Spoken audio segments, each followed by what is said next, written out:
أبي هريرة رضي الله تعالى عنه قال قال رسول الله صلى الله عليه وسلم تحاجت الجنة والنار মজার একটা হাদিস দেখেন কি বলে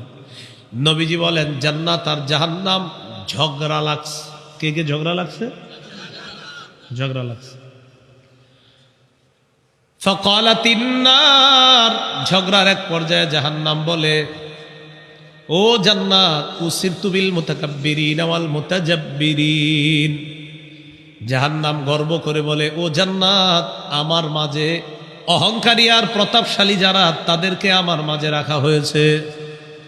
আমাকে প্রাধান্য দেওয়া হয়েছে জানো আমার মাঝে কারা অহংকারীরা আর প্রতাপশালীরা মানে এটা জাহান্নামের গর্ব এর মাঝে অহংকারীরা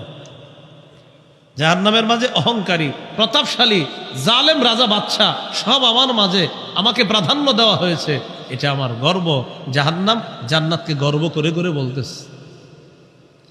এবার জান্নাত কি বলে দেখেন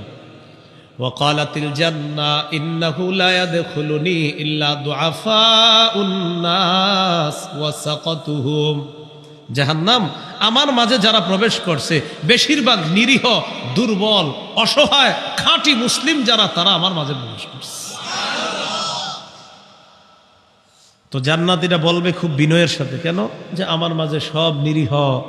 অসহায় মুসলিম খাঁটি মুসলমান এরা আমার মাঝে জাহান্নাম অহংকার করে বলবে আমার মাঝে কারা সব অহংকারীরা সব রাজা বাদশা প্রতাপশালীরা হামান সাদ্দাত কারুন ফেরাউন জানো এই সমস্ত রাজা বাদশা আমার মাঝে জান্নাত বলবে আমার মাঝে দুর্বল অসহায় রাসূলুল্লাহ সাল্লাল্লাহু আলাইহি সাল্লাম যাদের ব্যাপারে বলে গিয়েছে এই সমস্ত মানুষগুলো আমার মাঝে